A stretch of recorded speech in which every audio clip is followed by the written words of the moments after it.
Hi guys, Carla Bongera here and welcome to my channel. Today we're traveling to the town of Possum Springs to hang out with some anthropomorphic animals. No, we're not going to a furry convention. I know some of you guys are disappointed. Today, we're reviewing Night in the Woods. I know, this game is not new. Night in the Woods originally came out for the PS4, Xbox One, and PC in February of 2017. However, the Nintendo Switch port did come out just last month, so that's the version we're going to review today. Night in the Woods is a charming little side-scrolling platformer developed by Finji Studios that is mostly focused on narrative and dialogue. The story follows a 20-year-old mischievous cat named May as she returns to her hometown of Possum Springs, a quaint mining town, after dropping out of college suddenly. Though much of May's backstory remains a mystery, the story slowly unravels during your days in May's hometown.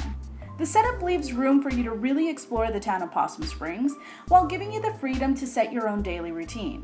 You can explore the town via rooftops and telephone poles, stalk your friends as they work mundane jobs, or talk to the locals who are surprisingly well fleshed out characters. My personal favorite local to chat up was a bear named Selmers, who was actually a pretty witty street poet. In fact, this title is chock full of vibrant and relatable characters, from May's longtime friend and literal partner in foxy crime, Greg, to his boyfriend Angus, the gentlemanly skeptical bear, to Bee, the sarcastic yet deeply troubled alligator. As your days unfold in the small town of Possum Springs, these daily interactions serve as the backbone of the story. Your interactions range from pleasantly lighthearted small talk to incredibly deep and thought-provoking conversations that both contrast and complement the world of Night in the Woods.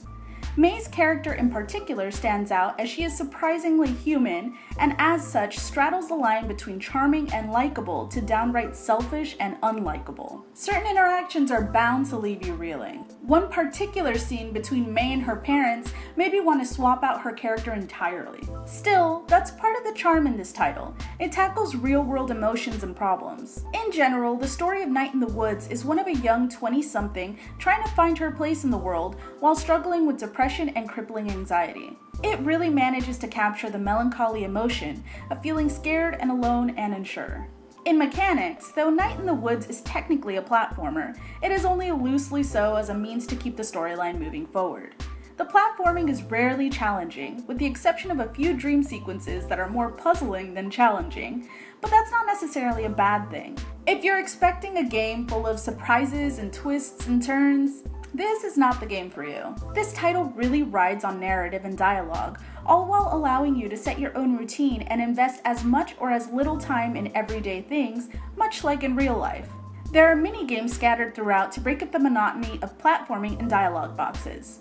These are a welcome and refreshing addition, as the storyline can be a bit slow at times, and at other times way too real. Some of my favorite activities were playing Demon Tower, a surprisingly fun dungeon crawler on May's laptop, and going to band practice, which cues a Guitar Hero / Rock Band-esque minigame. I will say, though I have little to no complaints on the Switch port, I did find this minigame to be much more difficult on the Joy-Con controllers, as there was no natural way to switch between the chords smoothly. Aesthetically, I absolutely loved exploring May's world.